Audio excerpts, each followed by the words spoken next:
Biff. Thanks for being here with us. First off, kind of tell us what's going on with you these days. Catch people up to speed. What's going on in your life, man? Well, I'll tell you what, I've been working entirely too much. And I thought racing every week, 40 some weeks a year is a grueling schedule, but it's self-inflicted. I love to do all kinds of things, and I'm running all over the place, 900 miles an hour, but finally getting to go do what I love. I'm gonna sneak away next week and do a little bit of fishing and come back for the Darlington weekend. So really looking forward to that. Doing some off-road racing and working in the shop, building cool stuff, and just keeping everything going in the same direction. Absolutely. They say, Greg, people that retire, I'm not using that R word, but people who tend to step away from whatever industry they are, and they tend to stay busier once they step away. You're clearly an example of that. Yeah, I am. I just, you try and figure out what the heck happened.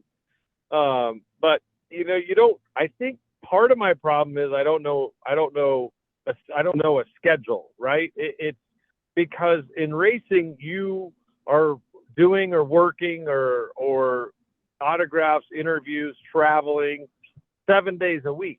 There's no weekend and no weekday.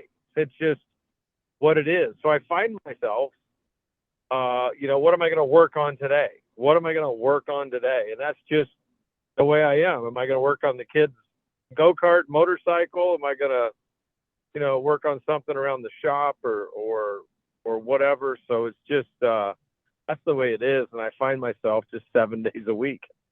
There you go. Well, certainly, I'd love to ask you on this one. Last week, NASCAR announcing the finalists for the NASCAR Hall of Fame, and certainly a lot of us found out alongside some of these updates on social media. But I'd be curious to know how you found out, if you got any heads up before everybody else, and what was your reaction to seeing your name on that short list? I'll tell you, I didn't get any heads up, and Wayne Otten called me. He was the director of the series when I won the championship. And he called me at the time it was going live on the internet. And, I guess he said they wouldn't let him call me ahead of time. But so I found out as it broke. He called me and told me. And I'll tell you what, I was kind of overwhelmed, excited. It wasn't even on my radar, not even on my radar.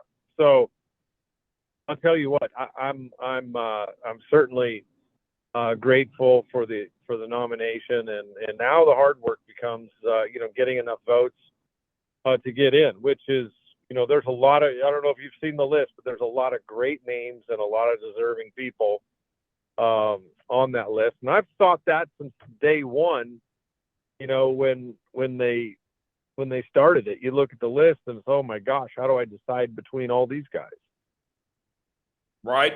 I mean, and it's names that you raced alongside some of your most recognizable competitors, even former teammates of yours, Greg. I mean, the likes of Jeff Burton, Carl Edwards, Ricky Rudd, just to name a few that are on this. What would it mean to you to potentially beat out some of your fellow competitors for one of those Hall of Fame spots? Man, it would be a dream come true for me. It would be, it would maybe be a little bittersweet, that third championship that eluded me in 2005 with that loose wheel at Texas. Maybe that's a little icing to smooth that over, but it would mean a great deal to me to be able to get in the Hall of Fame, and for my family and fans and everyone and all the guys that have worked, on the cars over the years. That's what, we enjoy racing like racers. We enjoy the win because everybody gets to cherish in that. All the crew guys, all the shop fabricators, all the engine guys, the guys that drive the transporter, the secretaries in the office. So, all those people are part of making us successful on the racetrack, or whether it's a small part or big part. All those guys that helped me through the years, it's sort of a boost or a win for them. That they were all part of helping me get in if I happen to get voted in. Yeah. Yeah, it's a great point. I know Dante's got a question, but let me just jump in real quick. One more thing here. Greg, I'm very curious. What is kind of your outlook or approach, if you will, to this Hall of Fame? Do you campaign for votes over this next month beforehand, or do you kind of just let your body of work speak for itself? You know, I don't. I thought about that, and I thought, is there, things I can do, and the fan vote is certainly a part of it. So, you could kind of campaign social media and whatnot and friends and family for votes. But at the end of the day, that's a small portion of the votes it takes to get in. So it's the media. And I don't know all of the folks that vote. I know it's former drivers, crew chiefs, members of the media, members of NASCAR. There's a great deal. I think there's around 60 people that vote. So I'm just hoping that I can get the votes. So we'll just have to wait and see. Go ahead, Dante. All right. Hi, Greg. I just want to tell you, I am a huge fan of you since I was a kid watching NASCAR and seeing you come through the Craftsman Truck Series and the Busch Series with Roush. It is just an honor to be able to talk with you today. And that 2005 season stands out to me as a dominating performance, even though it didn't have the full championship crown on it. You really performed that year. And watching you in the summertime, what was it like driving those high horsepower Roush cars with just the amazing amount of aerodynamic work and time and effort? And really, how hard was it to drive those cars compared to at least the last couple of years of your career in the Cup Series? Yeah. So, I mean, there's nothing like getting it figured out. And you could say Denny Hamlin has it figured out right now. And meaning the team, the engineering, the feel.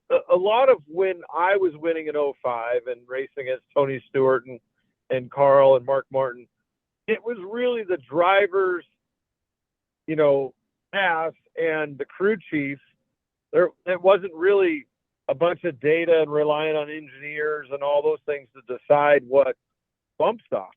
And once you get that feel in the car, and once we got it figured out, we searched for that everywhere we went. And I'll tell you, there's no better feeling going to the racetrack knowing I've got 100% got a chance to win this weekend.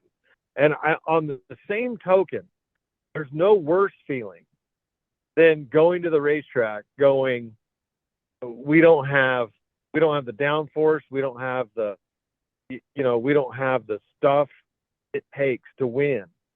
And we go to the racetrack, at the end or towards the end, it's a goal to try and stay in the lead lap.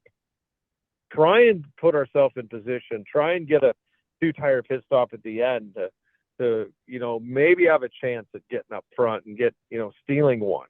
But the difference between that and the 05 season when our cars were dominant, there's just a huge difference in that, and there's no better feeling than feeling like you're in somewhat of command or control, and that you're the guy or one of the guys to beat every weekend, and there's no better feeling than that for a driver and a team.